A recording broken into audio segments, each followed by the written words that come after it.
was not unusual for me to call somebody and they said, oh, well, it's funny, I just had a message from another senator, from Senator Black.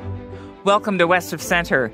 I'm Kathleen Petty, executive producer of CBC News in Calgary and former host of The House on CBC Radio.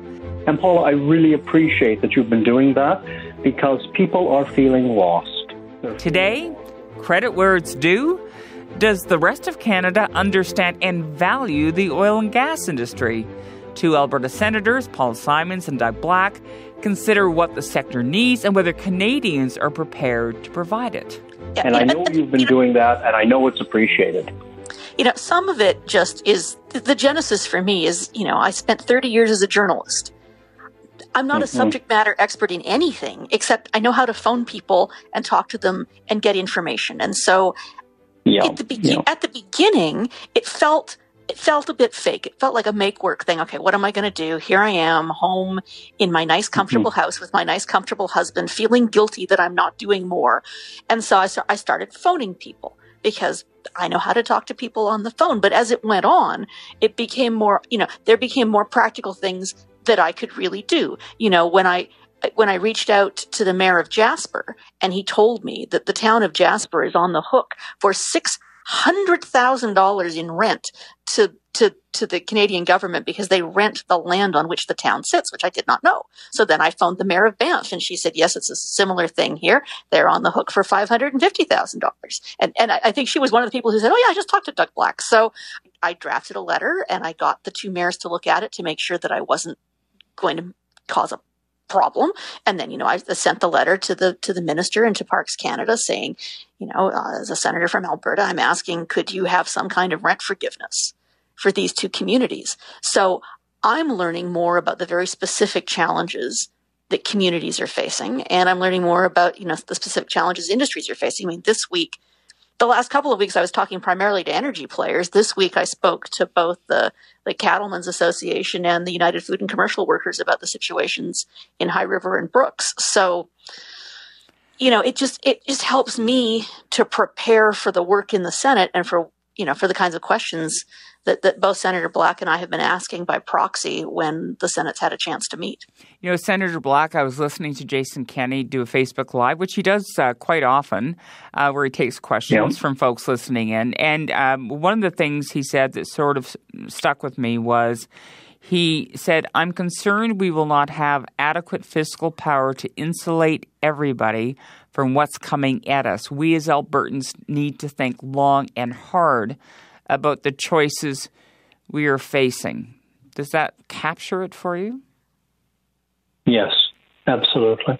It's a circumstance that in Alberta we have, we've been blessed. We are completely blessed in Alberta, and we haven't had to make a lot of choices because we've been able to fund whatever it is we wished to advance.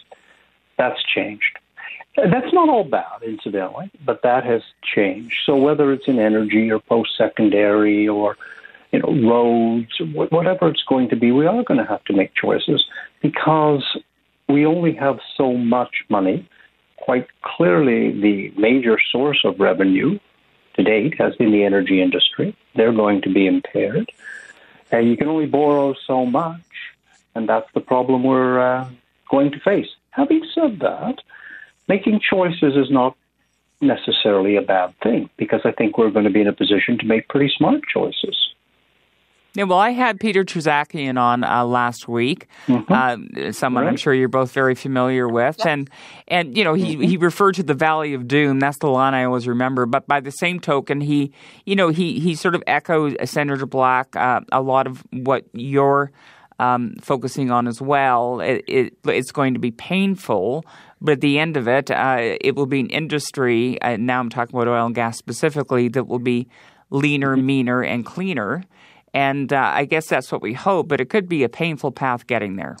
Yeah, it's going to, there's going to be pain. I mean, on the one hand, Canada and Alberta cannot cut their way out of, recession isn't even the right word for it, out of this, this short-term economic cataclysm. This is not the time to say, okay, well, we must reduce government spending. That would be a definition for insanity. On the other hand, there are going to have to be choices made about where that money gets spent. And it's interesting. I think maybe Federal Finance Minister Bill Morneau has thought better in retrospect of what he told the Senate on March 25th when he said there would be help for Alberta's energy sector within hours. I mean, hours? I guess technically you could say it's hours, but it's an awful lot of them. Right. So hundreds of thousands of hours. Yeah, it's getting there, hey? So I think that phrasing not unnaturally raised expectations that that someone was going to ride to the rescue with banners waving and horns tooting, and there would be some magic answer. And I think what's become obvious to everybody is the depth of this crisis in world oil markets is not something that can be easily fixed. And so when the minister came back to the Senate, and our colleague Vern White asked the question on behalf of Senator Black, so it was a black and white question. You couldn't resist, right? Yeah. And so the question was, okay, so some hours have gone by. Where's the help? And I was taken aback sitting in my kitchen in Edmonton to hear the minister say, well, that any response is going to be sector agnostic, because that was not the original language. But I can see that the government has a problem too, because they are wary of looking like they're bailing out one industry. And so I think, although, there has been some initial, quite a lot of money put into the orphan well cleanup and the methane reduction programs, the liquidity that big players were looking for still isn't there.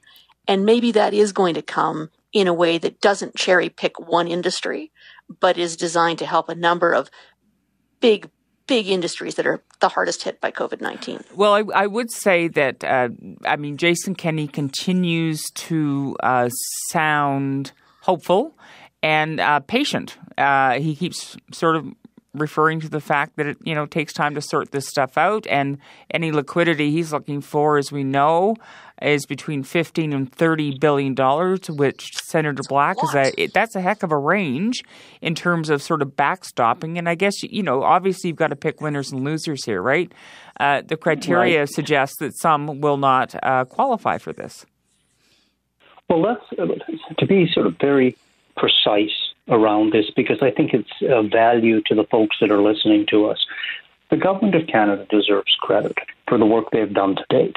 In terms of responding specifically to the energy industry, there are three things that they needed, or they chose to, and to approach. Two of them they needed to do. One was to ensure that employees could put food on the table in the short term.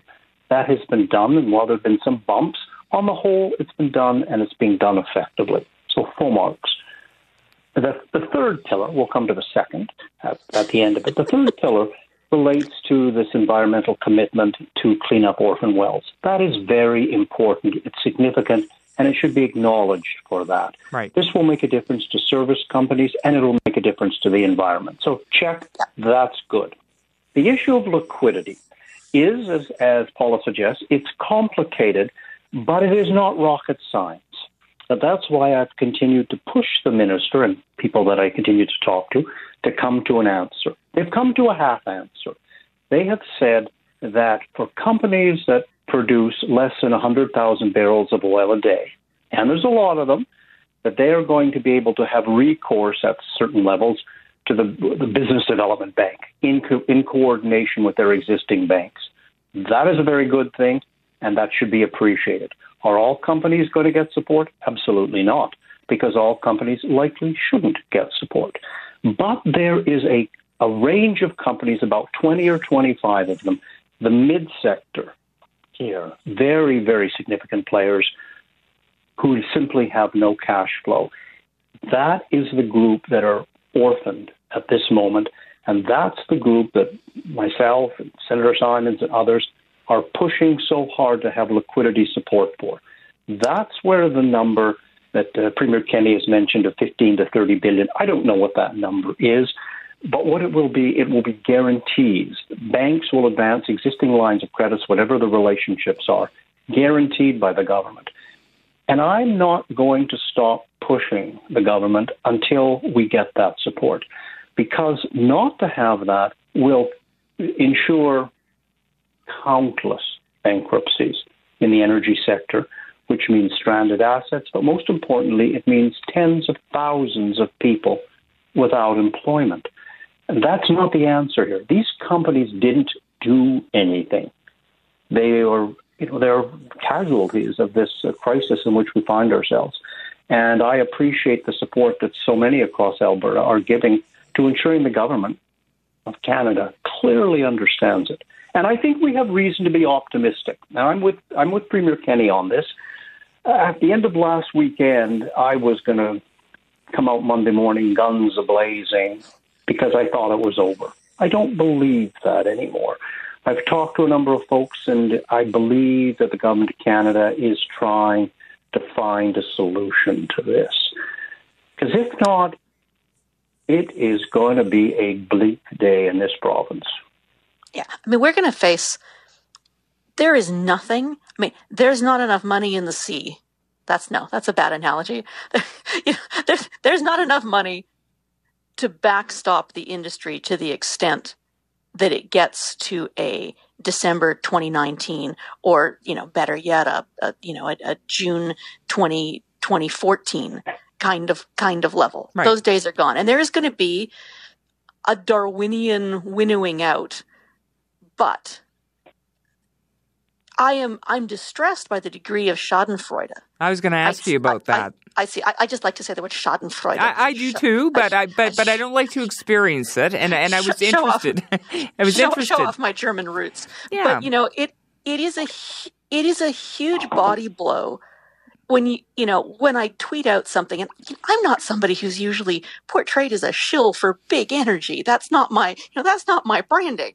So, when I said something fairly moderate about how there needs to be some support for Alberta in this crisis, and I see people shrieking about, well, this just shows we don't need an energy industry. They should all be shut down. Not one penny of public money should go to support dirty enterprises. And look, we all know this, that Alberta needs to transition to a lower carbon economy. But you don't transition somebody by pushing them off a cliff. I mean, there has to be a calculated step down of our carbon emissions. If through this winnowing, we end up with as you were saying earlier, companies that are more competitive, that are better able to create the conditions that we need to move to that low carbon economy, great. But we can't cut off our noses to spite our face. Well, can I just suggest that the sort of pushing off a cliff, that's actually what's happened. I mean, in certain respects, we're getting a good idea of what it looks like. Yeah, and it isn't pretty. And this isn't special pleading on the part of Alberta. I mean, the provincial budget is going to take a catastrophic hit. But the federal budget is too. And I'm not quite certain how much other Canadians appreciate the fact of how much the oil and gas sector puts into the federal exchequer. And we kind of need a healthy federal exchequer right now because that's backstopping everything. It's getting less healthy, and the borrowing is getting greater. I mean, I don't know when it gets reconciled, Senator Black, what that's going to look like. I wanted just to, not to answer that specifically initially, but I want to just pick up what you and Paula were just talking about, because we have the time now to have a conversation as opposed to sound bites. We've touched on something really interesting that all kinds of students are going to do papers on in the years to come. How is it that we have this breach of understanding between Albertans' point of view and significant portions of the rest of Canada's point of view? I would call it a prosperity argument that Alberta has been making for years, as Paula has just referred to, vis-a-vis, we'll call it a greening environmental argument. And I have seen this develop over the last 10, 12 years, where the energy industry has assumed, and I've been part of that, has assumed that simply because we support so many symphonies and universities and healthcare networks, as well as funding significant government revenues, we just assumed that people would understand that and appreciate that contribution. Yeah. That was a misjudgment. Can I say that, I mean, during the election campaign, I interviewed a couple of CEOs. And one of the, the interesting parts of both conversations was really sort of an acknowledgement that they haven't represented their industry perhaps as well as they could have. They haven't been out there being vocal, occasionally reacting to events like a carbon tax, but not really sitting down and having full, honest, transparent conversations with Canadians. And I think that hurt the industry. It has hurt the industry. I guess the frustration I find, because I consider myself an environmentalist, and I certainly consider myself someone who is seized with the urgency of tackling climate change. But I think the frustration I find is the scapegoating of Alberta, as though everyone else in Canada were not also complicit in the consumption of energy. What, as they turn on their furnace and jump into their car? That's right. I mean, I had this epiphany when I was a member of the Energy, Environment and Natural Resources Committee last year, and we were on tour with our hearings into Bill C-69. We were in Quebec City, and we were listening to a representative from Enbridge, followed by some very passionate Quebec environmentalists. And there was a discussion in which the Quebec environmental activists said they did not want any oil from Alberta. But that was the day that I learned that 60% of the oil that Quebec uses right now, both for fuel and for manufacturing, is coming from Enbridge Line 9B, which is primarily oil from Alberta, as well as some from Saskatchewan and some from the Dakotas. But 60% of Quebec's oil comes from the West. I don't think most Albertans know that, because I think most Albertans are still filled with this idea that, Quebec gets all its oil from North Africa and the Middle East. You know who else thinks that? Quebecers also think that.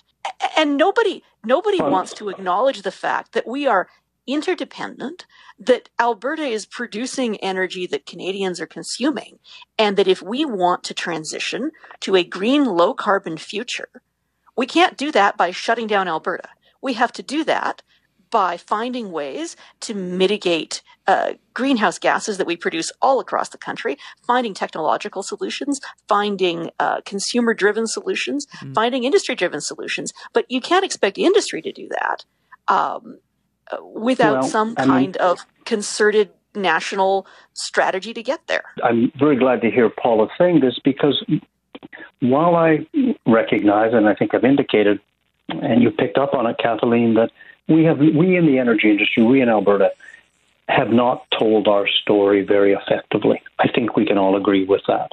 The other side has told their story brilliantly. And they have had leaders, whether it's the Premier of Quebec, the Mayor of Montreal, the Prime Minister of Canada, to underline their messages that we in Alberta are involved in an enterprise which is maybe not worthy of Canada. Maybe it's dirty oil. Maybe we are just we're engaged in an enterprise that really is just not appropriate in 2020, and that has stuck outside of this province, and has been, let's be honest, actively encouraged by the current government of Canada. One of the reasons that we're in this terrible predicament today is we, the energy industry, were so weakened coming into this problem because of C-48, the tanker ban, because of C-69, the No More Pipelines bill, because no Gateway, no Energy East, no Eagle Spirit, Government of Canada having to buy the Trans Mountain Pipeline, no Frontier project in the oil sands. We cannot forget that there was things that happened pre-COVID that weakened this industry. Having said that, we are not victims here. We have not told our story. Mm-hmm. Our story has not been believed. In fact, we're at the point now where our story is discounted, and it's somehow acceptable to punish Alberta. That's where we are today. I mean, that said, I have to push back to my good friend Doug here. I mean, Frontier was never going to happen because the market conditions didn't allow for Frontier to happen, whatever the political ones were. We don't know that today, but that's impossible. Well, C-48 hasn't hampered Alberta in this real-time timeline because C-48, which I opposed, you will recall, was a largely symbolic bill. It was sort of giving a middle finger to Alberta because it's banning supertanker traffic from imaginary pipelines that don't exist. And frankly, given economic and geographic conditions, are very unlikely to exist anytime in the near future. I mean, is it true that if we had Keystone XL finished and we were taking oil to ports, it's in the south of the United States, that might have helped us? Maybe, but that oil, I mean, the oil in Oklahoma and Texas is shut in too by the fact that that there's no one who wants to buy it. So yes. Albertans. I just want to check a couple of points there. I mean, I understand and I accept that's a valid point of view for sure, Paula. But specifically, it's a polite way of saying there's a big but coming here, so get ready. There's a very big but coming. C-48, which ensured that no tankers could come on the northern coast of British Columbia, killed the Eagle Spirit pipeline, an aboriginally conceived, funded, engineered, financed pipeline. It killed it dead, and it continued to build on the narrative that Canada is not a place to invest. There is a reason that there are literally $0 going into the energy industry in Canada today. And Bill C-48, while not the reason, it's part of a narrative. It's part of the narrative that Alberta, we are going to do whatever we can to stop the development of the oil sands. Let me just contribute to the narrative, if I can just jump in, because one thing that when I was talking about those CEOs I spoke with, one of them was Derek Evans at Meg Energy, and one of the things he said, it has stayed with me. I can virtually quote it back to you verbatim because it just affected me so much. He sat down with me and told me that, quote, he shaved his horns off for this meeting because he knows how that they're being portrayed, right? And that he's got. I know. I thought you'd like that, but I mean, what about the pitchfork? Well, and then he went on to say, he has staff that come to work every day, thinking that they're responsible for global warming and not worthy of being Canadians. Not worthy of being Canadians. I will never forget that. But you know what? Let us be honest here while we're being honest. We are facing two existential crises, one in the shorter term, one in the longer term. Mm-hmm. The short-term existential crisis is the one that faces Alberta right now, with the taps turned off, with the revenues plummeting, with companies going into receivership. That is the short-term crisis. The long-term crisis for the whole planet is that we do face an existential crisis from climate change. And we do have to be honest about that. And we can't pretend that we can go on working the way we did before. It's the middle that's missing, though. I'm just going to jump in because we don't get anywhere with extremes, right? On either side, we have to have a reasonable conversation.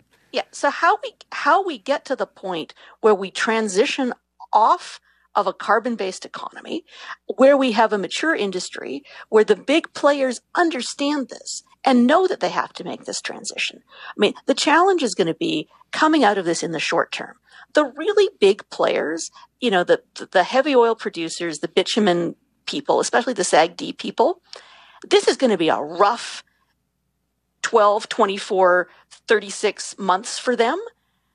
But their capital costs and their debt ratios are such that they're probably going to, most of them, be able to weather this. And, from what I've been hearing from people in the industry, ironically, demand for heavy oil has not collapsed in the same way because people are still buying it for diesel to run the trucks and the trains that are moving the freight. They're still using the asphalt. Well, and there are refineries designed for it. They're selling at very low prices. But, when I spoke to the guys at Cenovus, they said to me that everything that they're producing is being sold right now. So they've curtailed a bit, but they're still selling. The challenge is for those middle producers that Doug was talking about earlier, the mid-range conventional people, they are going to be the ones who are squeezed the hardest. The challenge is going to be when this all shakes out, what has happened to the shale plays in the Dakotas, where those have been running largely as pretty much Ponzi schemes for the last little while, so that all of the money, it's a money flow rather than an oil production flow. I mean, is it possible that 4 years from now, Alberta will actually be better off in terms of American competition if the American competition has been winnowed out? Maybe.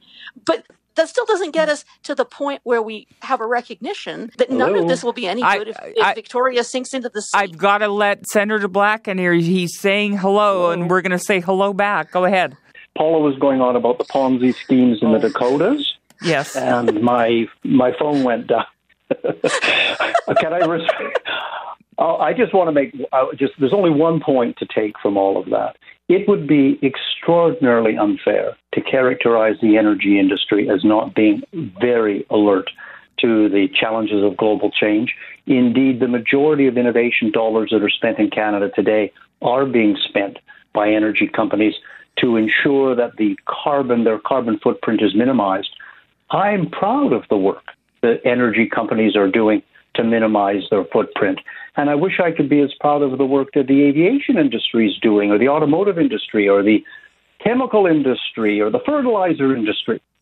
Why is it that this argument around not being responsible to the needs of climate change only seems to land at the feet of the oil and gas industry? Well, it is the biggest emitter, though. Hypocrisy. Like, to be fair, though, it's the biggest emitter. It is a very large emitter, but so is concrete manufacturing, so is fertilizer, so is aviation, so are automotive, so is construction. If Canada is going to be sincere about this, there needs to be a global plan, not an expectation that one industry is going to carry the can. And I just wanted to check, because it's an unfair characterization. And Paula, you would know this from your conversations that you've had with energy leaders and pipeline associations and others.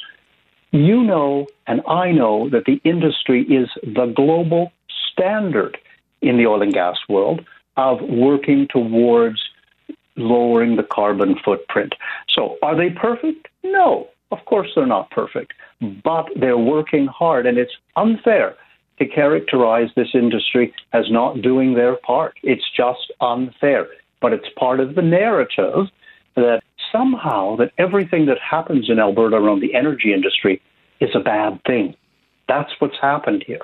There was a Fraser Institute report this week that took a look at, sort of projected what the debt to GDP ratio would be for Alberta. It's 2019-2020. It was 9.9. They're projecting something approaching 18%. Others have looked at it and agreed. Trevor Toom is an economist that we talked to a lot, and he agreed that it was probably going to be in that neighborhood. So within that context, the Fraser Institute, observed that this province has been battered by 3 recessions in just a little over a decade. And I do wonder, Senator Simons, I'll start with you, whether you think people are losing hope, whether you're losing hope.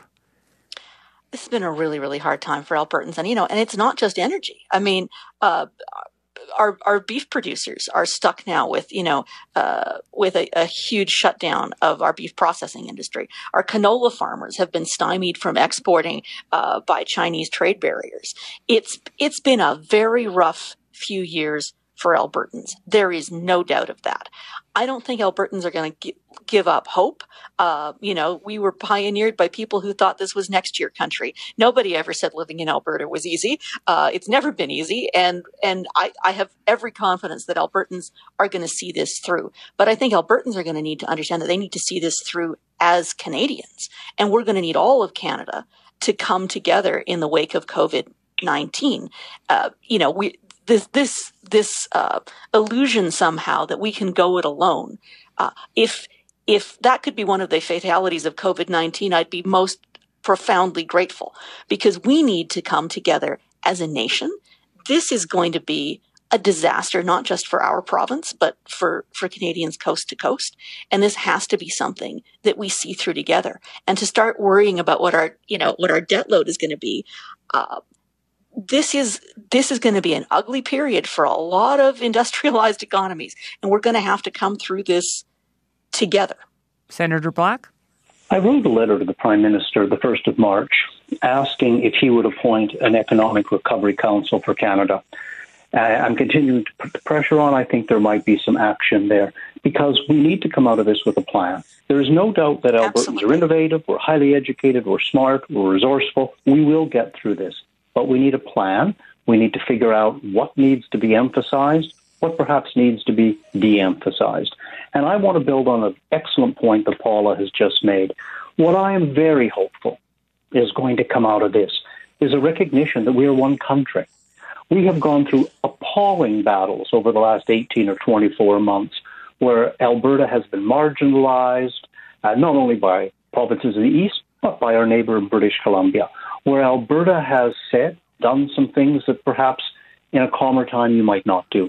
We need to start acting as a country. We need to get rid of interprovincial trade barriers. We need to recognize we have to protect our own supply chain lines. And if one thing comes out of this and we work together, if we work together, starting with the Prime Minister, end the rhetoric that attacks us. We need to end rhetoric that attacks others. Let's solve the problem. And we will solve it. I mean, we will solve it. It's a bad one, but we will come out of this and actually, I believe, will be strengthened. Yeah, with an economy that, I'm a little younger than Senator Black. I grew up under Peter Lougheed. Rub it in. My entire 55 years as an Albertan, everybody has told me that the answer is economic diversification, and it's always on the event horizon, like Zeno's paradox. We never get there. This has to be the final takeaway from this, the wake-up call that says, as important and essential as the energy industry has been to this province, this should disabuse us of any illusion that that is our permanent one and only answer. We need to diversify our economic portfolio, and we need to diversify in a way that is no longer lip service, but that is now something real. And there's a lot of good work going on around the agribusiness, the tech business, AI. There's really good stuff going on in the province, but Paula makes a good point. We need to shine some light on this, not at the expense of the energy industry, but in addition to the energy industry. And I have every confidence that Paula and I and our colleagues working together with our friends in Edmonton, our friends in Ottawa, we're going to do our bit here. We're going to try and make this better, as ugly as it seems today. Okay, I'm going to end it there and just tell you what an amazing conversation this has been. I think a lot of Canadians will get a lot out of listening to this, Albertans as well, but mostly I'm hoping a lot of people across the country get some insights they didn't previously have. So Doug Black and Paula Simons, thank you so much. Thank you very much. Thank you very much. Thanks for the initiative. It's a great program. Thanks so much, Senator Black. I appreciate it. Doug Black is with the Canadian Senators Group, and Paula Simons is part of the Independent Senators Group. Thanks for listening to West of Centre. I'm Kathleen Petty. Tell us what you think on Twitter at West of Centre CBC, or send us an email to westofcentre@cbc.ca.